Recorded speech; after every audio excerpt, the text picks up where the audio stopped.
যে মানুষটির জন্ম না হলে আমরা আজকে বাংলাদেশের নাগরিক হতাম না, যে মৌলানা ভাসানীর জন্ম না হলে পাকিস্তান হতো না, পাকিস্তান না হলে বাংলাদেশ হতো না, বাংলাদেশ না হলে আজকের আমাদের এই অবস্থা হতো না। তার অনাদর দেখে খুবই কষ্ট লাগে, খুব খারাপ লাগে।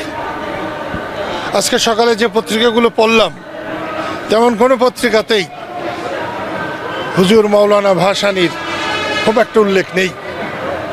দু একটাতে আছে খুব ছোট করে, একটা দুটাতে দেখলাম সেই ভিতরে।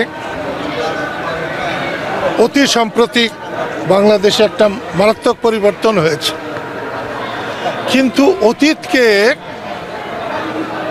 বর্জন করে, অস্বীকার করে এই পরিবর্তন যদি কেউ করতে চায় তাহলে সে আহাম্মকের স্বর্গে বাস করছে।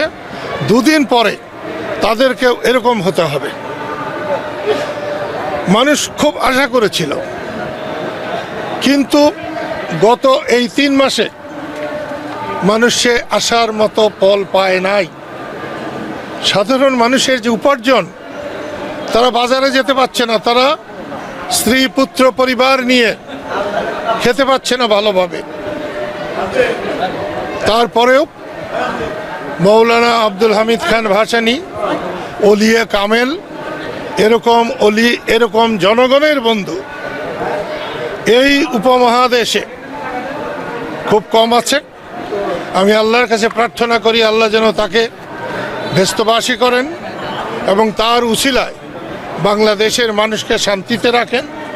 যারা সরকার চালাচ্ছেন আমি তাদেরকে অনুরোধ করব তারা যেন দেশের মানুষের কথা বিবেচনা করেন।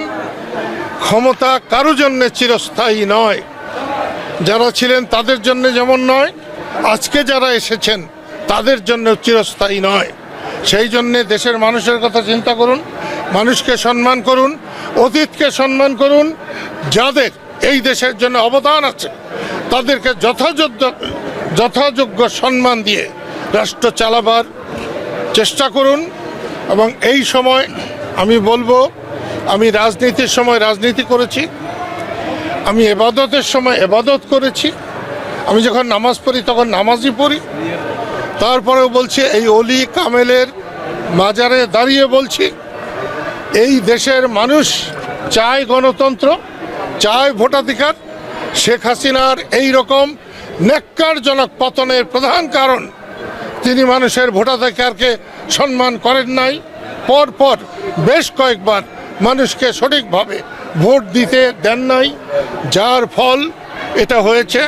এবং দীর্ঘ সময় মানুষকে ভোটাধিকার ছাড়া রাখলে এখন যারা আছে তাদের পরিণতও খুব ভালো হবে না, এটাই আমার বিশ্বাস।